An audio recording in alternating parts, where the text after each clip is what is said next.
Ange Postecoglou has emerged the winner at Old Trafford tonight in a game that really went ahead, obviously, scored Erik ten Hag and really show him that, please, you are not ready to match my levels when it comes to, obviously, coming here to out really match you in tactics and everything, and really brought him down. And for Tottenham Hotspur, ever since they lost to Arsenal, they've gone ahead to win 4 consecutive games in all competitions. And I think they've won against Brentford, they've won in the Carabao Cup, they've won in the UEFA Europa League, and they come to beat Manchester United at Old Trafford. And this last happened, I think, to show you that it has not always going to be easy for Spurs to win at Old Trafford in the Premier League. This has been the 5th time they are winning at Old Trafford, but it has gone ahead to leave a lot of question marks onto the job of Erik ten Hag, and looks like Ange Postecoglou has come in through and obviously exonerated himself, and looks like he's really having full grip of his job at the club of Tottenham Hotspur. Welcome to the Rokani Media Football. How are you guys, and where are you watching us from? This is the third video of the day, as we discuss the level of football that has gone ahead, obviously coming through, and see to it that Manchester United has gone ahead, obviously, be schooled by the side of Tottenham Hotspur. This is the channel known as Rokani Media Football. The video is powered by Mono Gadgets dealers in brand new phones and brand new laptops. If at all you feel like you need what we call a brand new phone and a brand new laptop, even if you need a used phone and a used laptop from the United Kingdom, go ahead and do the needful. Call +256 70 99 88 665. You can as well follow them on TikTok, search for Mono Gadgets, and you see the gadgets they're really bringing up to you into the mix. Now, we are here to obviously discuss this beautiful game of football, right? And Spurs went ahead to outclass Manchester United. By the way, if there is a game that I went in sure that United is really going to do something, it was this one. But from nowhere in the 3rd minute, Brian Johnson went ahead, obviously score a goal. 47th minute second, Dejan Kulusevski makes it 2. Dominic Solanke made it 3. Bruno Fernandes got a red card before all 3 minutes to the end of the first half. And I was like, all right, Erik ten Hag has to feel it, because on several occasions, I respect Spurs, and Spurs is a very beautiful team, because look at how Arsenal went ahead to play at Spurs. They never opened up, and they really treated them with respect, because they knew that they had something to bring on the table. And Erik ten Hag looked very naive that he could open up to obviously create spaces in the midfield, to obviously see to it that he really invites pressure. And his plan was simple, I'm going to hit them on the break. That's why Garnacho came in for Ahmad on the right and Rashford was on the left. And these two were not really tracking back. That really led to Mazarawi and Dalot exposed in the full-back positions. So what really made me feel like Ten Hag is really stubborn, and he deserves to obviously leave the club of Manchester United, for everyone who was watching in that video at United Matters channel when I was live, was simple. He couldn't obviously change anything. That is it. That was the most shocking bit of it all. He couldn't change anything. And I'm like, oh my God, what is really taking place in here? So, as it stands, Tottenham have gone ahead to outclass Manchester United, and Ange has gone ahead to obviously redeem himself too, because when he came into this game of football, he was not doing well in the Premier League. He had 7 points in the possible 15, and he has gone ahead to win this one to make it 10. And when he went into this game of football, the pendulum was swinging. The pendulum bob was swinging, and was like, where is it gonna settle up? Where is it gonna settle up? And he has gone ahead to settle onto Ange Postecoglou, and looks like he has gone obviously get grip of his job. But this guy, known as Erik ten Hag, is really in total trouble, and I'm going to be drawing more videos like those at the United Matters channel video, because it is now all over the wall, written all over the wall, and his job is in the mercy of Ineos.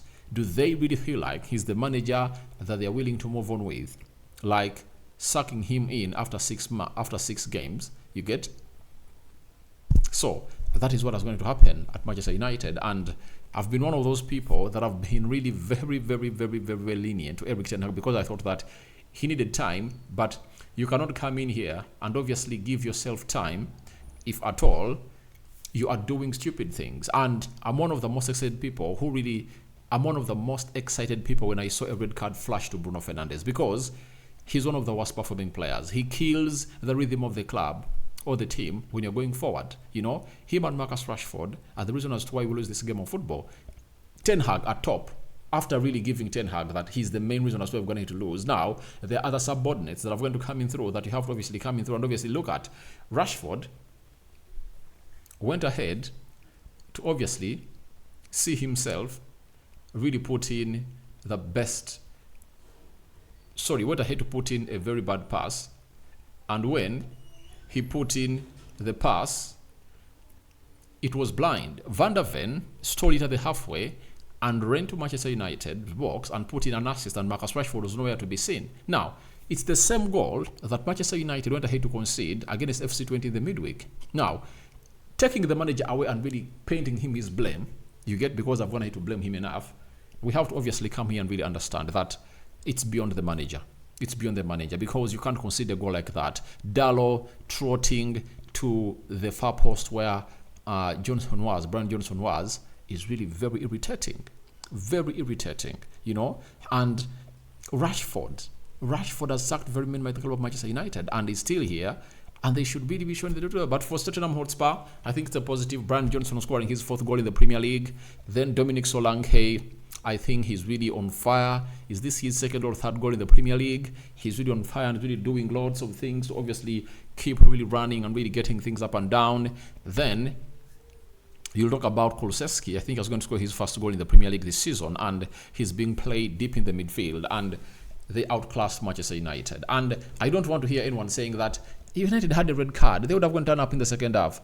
Guys, if it wasn't because of Andre Onana, in 15 minutes, it would have gone ahead to be 4-0. You get? But Onana went ahead to make, I think, like 3 1v1s, you know? So, I don't want anyone to come in here and obviously believe that United was beaten because of a red card. No way. No way. And we saw to it that teams like Arsenal were 2-1 and they never really conceded one. You know, that shows you a very organized team. But for Manchester United, it wasn't the case. The players a question, Erik ten Hag is the problem. And when you look at, even if the players are the main problem, the manager who fields them on the field of play and they still do the same things and keeps them on the field of play results to be the main big problem out of that beautiful game of football that was played. And Spurs are really doing the needful. And Ange, obviously, he has shown us that he's tactically a very good manager. Let's see what the stats were like, and then we go into what we call the table and see how things are really going to be panning out.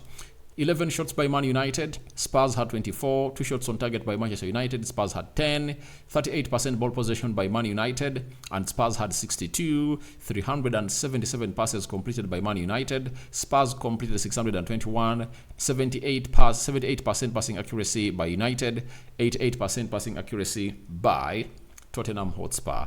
16 fouls by Man United, 14 fouls by Tottenham Hotspur, then 14 fouls by Tottenham Hotspur, 5 yellow cards to Man United, and then we're having 3 yellow cards to Spurs, 1 red card to Manchester United when the captain Bruno Fernandes, and 0 red cards to Spurs, 2 offsides to Man United, and 1 to Tottenham Hotspur. 5 corners to Man United and 3 corners to the side of Spurs. And this is how the Premier League table is really looking, and that's how it's really looking. Liverpool are really topping the table. You understand? Liverpool is topping the Premier League table with 15 points. Man City second, 14. Arsenal 4. Arsenal third with 14. Chelsea is having 13. Aston Villa is having 13. Fulham is having 11. Newcastle is having 11. Tottenham is having 10. Brighton is having 9. Nottingham is having 9. Brentford is having 7. And United is really 12 with 7 points into the mix. And that shows you that Ange has gone ahead, obviously, rise himself high and high and high and high. And that's why sacking Erik ten Hag is really on the cards right now, and he's staying at Manchester United in the hands of the Glazers and Ineos. Though I believe at a certain point X, Manchester United will give him 2 games, one of Aston Villa and one of FC Porto. But if at all you know those games, or those teams by their strength and how they've gone ahead, obviously trouble very many teams, you'll obviously understand that nothing is really gonna save Erik ten Hag unless otherwise the hand of God, the hand of mercy, and the decision that Ineos has gone ahead to take. So I call upon for your reactions into the comment section below. United has been destroyed at Old Trafford by Tottenham Hotspur. I'm out for now. See you later and bye-bye.